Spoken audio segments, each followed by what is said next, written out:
दोस्तों, मेरा नाम राशि है। मैं मेरठ की रहने वाली हूँ। ये कहानी मेरी छोटी बहन श्वेता की है। मैं एक गरीब परिवार से हूँ। गरीबी के कारण ज़्यादा पढ़ाई भी नहीं कर पाई। मैं एक कंपनी में जॉब करती हूँ और घर के हालात को देखते हुए मेरी छोटी बहन श्वेता ने भी काम करने के लिए कहा। जिस कंपनी में मैं काम करती हूँ वहाँ अभी कोई वैकेंसी खाली नहीं थी। फिर एक दिन पड़ोस वाली आंटी ने कहा, श्वेता बेटा, तू कल मेरे साथ चलना, मेरी कंपनी में अभी जगह खाली है। फिर श्वेता ने कहा, ठीक है आंटी, कल मैं आपके साथ चलूँगी। दूसरे दिन श्वेता और आंटी कंपनी जाने के लिए घर से निकल गए। दोनों पैदल वाले रास्ते से जा रहे थे।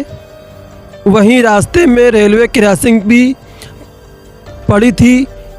ये तो सभी जानते हैं कि रेलवे क्रॉसिंग पर आए दिन कोई न कोई दुर्घटना होती रहती है।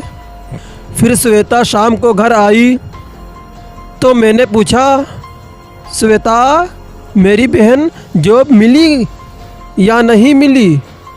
तो श्वेता ने जवाब दिया, मैं कहाँ दीदी, मुझे काम पसंद नहीं आया।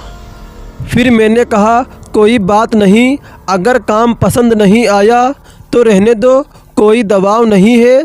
तुम्हारे ऊपर अच्छा काम मिले तो कर लेना। फिर हम दोनों बहनें सो गईं।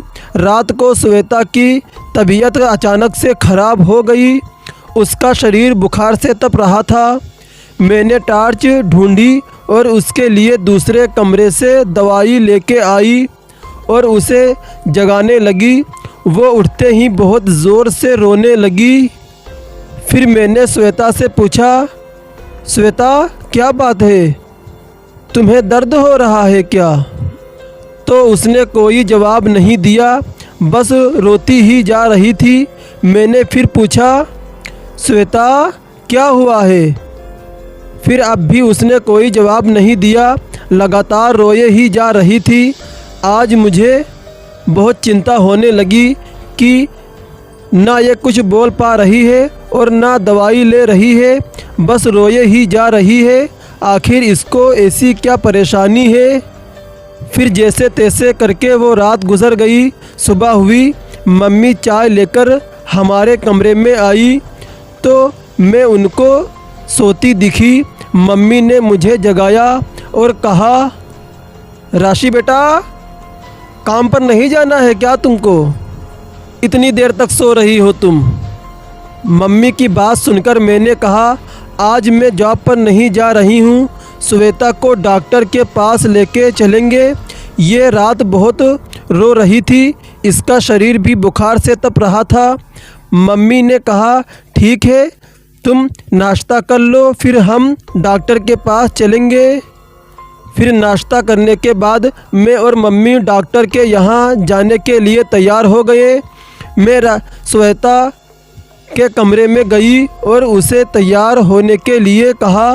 पहले तो वो मेरी तरफ अजीब नज़रों से देखने लगी, फिर एकदम से वो रोने लगी। फिर मैंने कहा, श्वेता क्या हुआ है, क्यों तुम रो रही हो? फिर मेरे इतना ही कहते ही वो ज़ोर ज़ोर से हंसने लगी और हंसते हंसते बेहोश हो गई। फिर हमने डॉक्टर को बुलाया तो डॉक्टर ने कहा, बुखार ज़्यादा तेज़ होने की वजह से ये ऐसी हरकतें कर रही है। मैं इंजेक्शन दे रहा हूँ और कुछ दवाई देता हूँ, 1-2 दिन में ये पूरी तरह से ठीक हो जाएगी। फिर इतना कहकर डॉक्टर वहाँ से चला गया। डॉक्टर के जाते ही हमारे घर में लोगों की भीड़ जमा हो गई। श्वेता सोई हुई थी। मैंने उसको दवाई देने के लिए उठाया। जैसे ही वो उठी और उसके फिर से वही हरकतें करने लगी, कभी हंसती तो कभी गुस्सा हो जाती और कभी रोने लगती। फिर उस भीड़ से एक औरत निकल कर आई और उसने कहा, मुझे ये बीमारी नहीं लग रही है। मम्मी ने कहा, आपके कहने का क्या मतलब है? तो वो औरत बोली, अगर साफ शब्दों में कहूँ तो आपकी बेटी के ऊपर किसी बुरी आत्मा का साया है। फिर मम्मी ने कहा, आप ये कैसे कह सकती हैं? तो उन्होंने बताया, 3 से 4 साल पहले मेरे भाई की बेटी भी बिल्कुल आपकी श्वेता की तरह ही हरकतें करती थी। हमने उसे बहुत से डॉक्टरों को दिखाया था, लेकिन उसे कोई आराम नहीं आया था।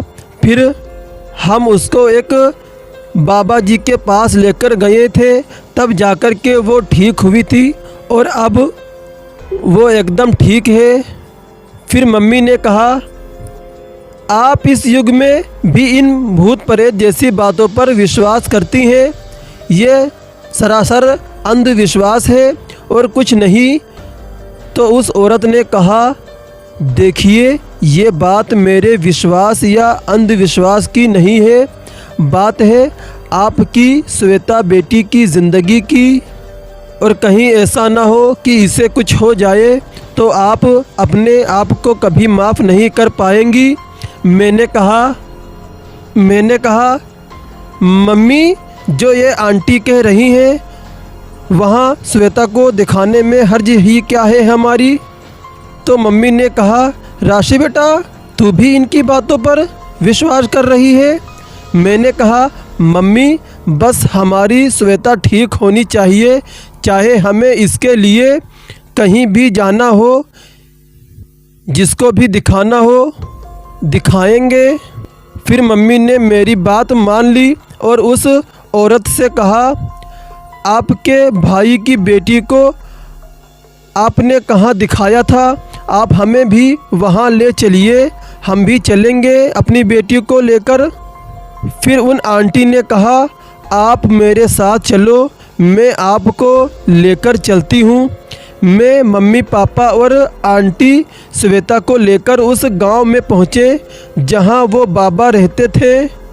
फिर आंटी ने कहा, बाबा मंदिर में रहते हैं, और हम मंदिर की ओर चल दिए। रास्ते में चलते चलते श्वेता एकदम से चिल्लाई, मम्मी मम्मी, और बेहोश होकर ज़मीन पर गिर गई। पापा श्वेता को गोद में उठाने लगे तो उसके शरीर में मानो उसके वज़न से दुगना वज़न हो गया था। पापा उसको उठाते ही नहीं पा रहे थे। फिर इतने में बाबा जी के भेजे हुए 2 आदमी आए और वो श्वेता को उठाकर मंदिर में ले गए। हम सब भी दौड़कर मंदिर में पहुंच गए। अब श्वेता बाबा जी के सामने बेहोश लेटी हुई थी। बाबा ने श्वेता की नब्ज़ देखी और हमसे पूछा, क्या आपने बिटिया को 2 से 3 दिन पहले कहीं बाहर भेजा था? बाबा की बात सुनकर तो हमने बताया कि और तो कहीं नहीं, बस काम के लिए सिलसिले में एक आंटी के साथ भेजा था।